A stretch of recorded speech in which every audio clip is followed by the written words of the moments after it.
Are you ready for your next adventure and considering condo living? Then let's talk about all the pros and cons of living in a condominium.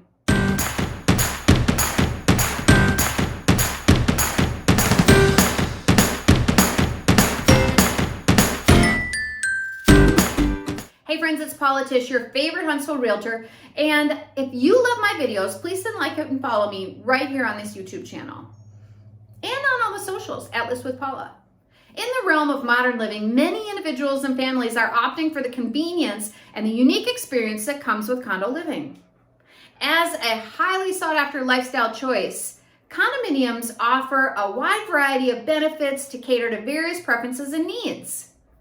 In this video, we're going to delve into the pros and cons of condo living, shedding light on the various aspects that influence people in this popular housing choice. Starting with the pros. First of all, unparalleled location. One of the primary advantages of condo living is the prime locations that they often occupy. Condominiums are a lot of times found near downtown areas, entertainment venues, shopping districts, transportation hubs, and all kinds of things. Here in Huntsville, there are several options downtown, and there are several out and about in the city. In Madison, in Hampton Cove, in Jones Valley. So there are loads of different opportunities.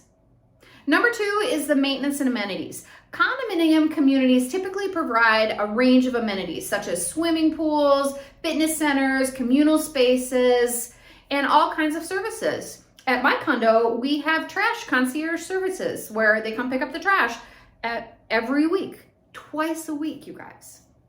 I mean, it's really, really nice. And for people who maybe don't want to do yard work, repairs, and general maintenance type things, a condominium is a great place to live. Number three is a sense of community. Condominiums provide a natural environment for friendships to flourish. It provides a safe space, and it fosters a strong sense of community and social interaction. A lot of times there are game nights or events or clubs or all kinds of things that go on inside the condo community, which really helps. And lastly, investment potential. Condos can offer an attractive investment opportunity. As urban areas begin to flourish and housing demands rise, the value of a well-located condominium tends to appreciate over time. So it's just smart business. Now, let's hit the drawbacks. Association fees. Association fees in a condo are no joke because the reality of a condo is that you own the living space inside the condo, essentially from the 2x4s in.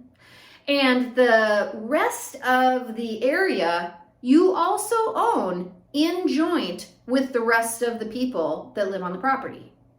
So there are substantial HOA dues, usually monthly, to maintain all the exterior of all the property, to maintain the yard and the grass and the concrete and the trees and the shrubs and the pool and all the things that are jointly owned by the homeowners association. Number two is limited privacy. In many condo communities, you are going to share walls with other people. And so for some people, that could be a drawback. A lot of times there's shared hallways and common spaces, occasional noise disturbances, things like that can come up. Now, that being said, I will say my condo community, we have two separate types of buildings. One phase of our community has freestanding units that are actually individual buildings where the owner owns the inside of the space and the HOA owns the exterior part of the space with the rest of the residents. On the other side where I live, there are quad buildings where there's 4 units per building. So there are 2 sides of shared walls in my corner. One shared wall is my garage with the neighbor's garage. The other shared wall is my kitchen and my guest room. So in truth, I very rarely hear my neighbor because our shared walls are just not that big of a deal. However, this can be a negative for some people. For some people, that is a deal breaker. And another drawback can be the rules and regulations that the HOA has placed and the restrictions that are placed on the community. This is something that you can be involved with as much as you want to, because again, you own the entire property with everybody else in joint, so you have a say in what is happening with the funds and all the things going on the property. However, a lot of times you only have a teeny tiny bit of a say, and at the end of the day, everyone has to agree. So depending on how large your community is, this can be a drawback. And the last con I have today is the potential for special assessments.